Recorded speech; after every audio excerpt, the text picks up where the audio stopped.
अगर हम दिल से दुआ करें तो भगवान हमारी मदद ज़रूर करते हैं। हमारी दुआ अगर सच्चे मन से की गई हो तो हमें इंसान में ही भगवान मिल जाते हैं। ये कहानी भगवान का पता उसी के बारे में है।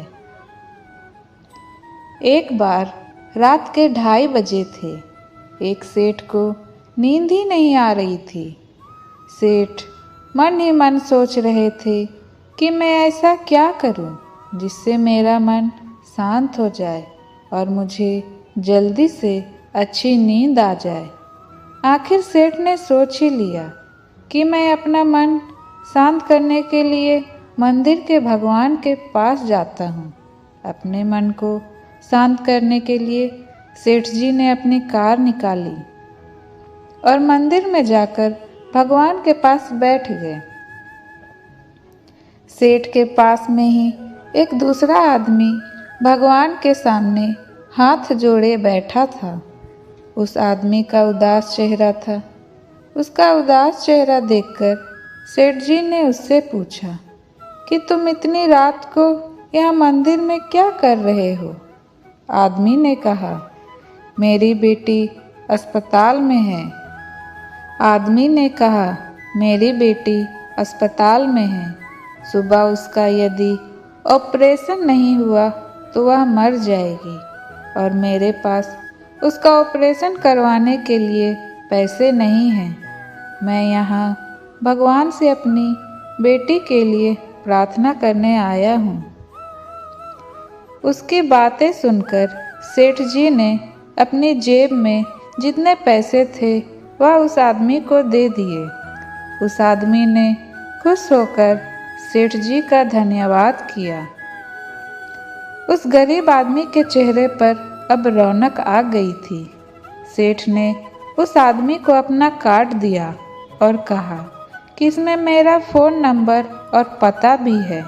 अगर तुम्हें कुछ और ज़रूरत हो तो मुझे निसंकोच बताना। मुझे तुम्हारी मदद करने में बहुत खुशी मिलेगी। उस आदमी ने सेठ जी को कार्ड वापस कर दिया और हाथ जोड़कर कहा, मेरे पास उसका पता है, इसलिए मुझे इस पते की कोई ज़रूरत नहीं है। तब सेठ ने बड़े आश्चर्य के साथ पूछा, किसका पता है भाई? उस गरीब आदमी ने कहा, जिसने रात को 2:30 बजे आपको यहाँ भेजा। सेठ मुस्कुराया और घर जाकर शांति से सो गया। उस गरीब आदमी की मदद करने के बाद सेठ जी को एक अलग तरह का सुकून मिला था और सेठ जी का मन भी शांत हो गया था। भगवान मदद जरूर करते हैं, बस आप सिर्फ दिल से दुआ करो तो आपको इंसान में ही भगवान मिल जाएंगे। जब हम दूसरों की मदद करते हैं तो हमारे जीवन में भी सुख शांति आती है। इसलिए दूसरों की मदद करते रहिए और खुश रहिए। अगर किसी और का दुख देखकर आपको भी दर्द होता है तो इसका मतलब है कि आपकी आत्मा में परमात्मा विराजमान है। कोई भी कर्म करने से पहले एक बात हमेशा ध्यान रखना चाहिए कि ईश्वर की नज़र सब पर होती है।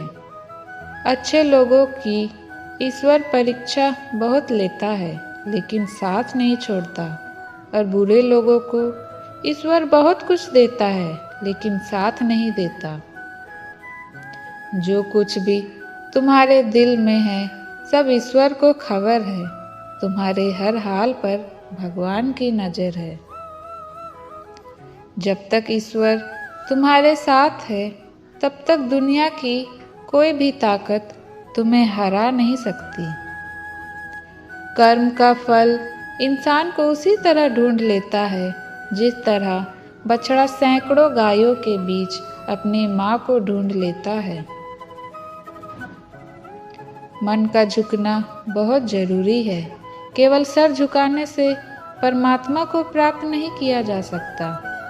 प्रार्थना शब्दों से नहीं हृदय से होनी चाहिए, क्योंकि ईश्वर उनकी भी सुनते हैं जो बोल नहीं सकते हैं। किसी व्यक्ति की मदद करके आप ईश्वर से एक पुण्य कमाने के सहभागी बन जाते हैं।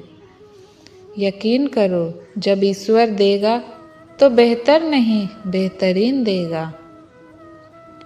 ईश्वर को अपना मित्र बना लो, फिर तुमको कामयाब होने से कोई नहीं रोक सकता। मौन प्रार्थनाएं जल्दी पहुंचती है ईश्वर के पास, क्योंकि वो शब्दों के बोझ से मुक्त होती है। दोस्तों, याद रखिए, ईश्वर दूसरा दरवाजा खोले बगैर पहला दरवाजा कभी बंद नहीं करता। ईश्वर पर विश्वास बिल्कुल उस बच्चे की तरह करो जिसको आप हवा में उछालो तो वो हंसता है, डरता नहीं, क्योंकि वह जानता है कि आप उसे गिरने नहीं दोगे। ईश्वर कहते हैं कि संतुष्ट मन इस दुनिया का सबसे बड़ा धन है। श्री कृष्ण कहते हैं कि जिस व्यक्ति को आपकी कद्र नहीं, उसके साथ खड़े रहने से अच्छा है आप अकेले खड़े रहें। हर इंसान के जीवन में एक ऐसा समय जरूर आता है जब उसे सच्चे दिल से ये महसूस होता है कि दुनिया में ईश्वर के अलावा कोई अपना नहीं है। अगर आपको कोई अच्छा लगता है तो अच्छा वो नहीं बल्कि अच्छे आप हो, क्योंकि उसमें अच्छाई देखने वाली नज़र आपके पास है। कल की फिक्र मत करो, जिस भगवान ने आज तक संभाला है वो आगे भी संभाल लेगा। अपनी तरफ से पूरी कोशिश करो, बाकी भगवान को करने दो। ईश्वर के सामने जो झुकता है वह सबको अच्छा लगता है, लेकिन जो सबके सामने झुकता है वह ईश्वर को अच्छा लगता है। ईश्वर आप पर तभी विश्वास करते हैं जब आपको खुद पर विश्वास हो, क्योंकि ईश्वर बाहर नहीं हमारे अंदर ही है। जब ठोकर खाकर भी ना गिरो तो समझ लेना ईश्वर ने तुम्हारा हाथ पकड़ रखा है। ईश्वर का जवाब भले ही देर से मिलता हो, लेकिन लाजवाब मिलता है। ईश्वर उनसे बात करते हैं जो उन्हें सुनना चाहते हैं और उनकी सुनते हैं जो उनकी प्रार्थना करते हैं। यह दुनिया आपकी उम्मीद तोड़ सकती है, लेकिन इस दुनिया को बनाने वाला ईश्वर नहीं। ईश्वर की न्याय की चक्की धीमी जरूर होती है, लेकिन पिसती बहुत बारीक से। जब हम अपनी देखभाल ईश्वर के हाथों में सौंप देते हैं तो ईश्वर हमारा सुकून हमारे हृदय को प्रदान करता है। यदि आपके पास सिर्फ ईश्वर है तो आपके पास वह सब कुछ है जो आपको चाहिए।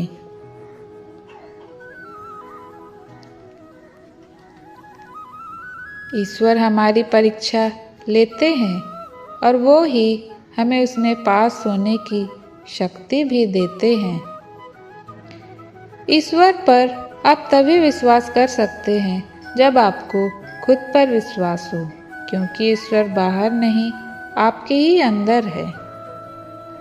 ईश्वर वह नहीं देता जो आपको अच्छा लगता है, बल्कि वही देता है जो आपके लिए अच्छा होता है। भगवान ना दिखाई देने वाले माता पिता है और माता पिता दिखाई देने वाले भगवान हैं। सभी इंसानों की एक जैसी शारीरिक रचना है। यह इस बात का सबूत है कि हम सब एक ही ईश्वर के संतान हैं। जो बाहर की सुनता है वह बिखर जाता है, जो अंदर की सुनता है वह संवर जाता है। ईश्वर हर रूप में तुम्हारी मदद करने आता है, लेकिन हाँ, उसको ढूंढना मत, सिर्फ पहचानना पड़ता है। अगर आप सच की राह पर चल रहे हैं तो याद रखिए, कि ईश्वर आपके साथ है। किसी को डर है कि भगवान देख रहा है और किसी को भरोसा है कि ईश्वर देख रहा है। जब भी आपके पास कोई चीज़ छिन जाए तो समझ जाओ ऊपर वाला आपको पहले से कुछ बेहतर देना चाहता है। जो मनुष्य जिंदगी में सत्य के मार्ग पर चलता है उसका सफ़र ईश्वर के पास आके ही समाप्त हो जाता है। माता पिता की सेवा ईश्वर की सेवा के बराबर होती है।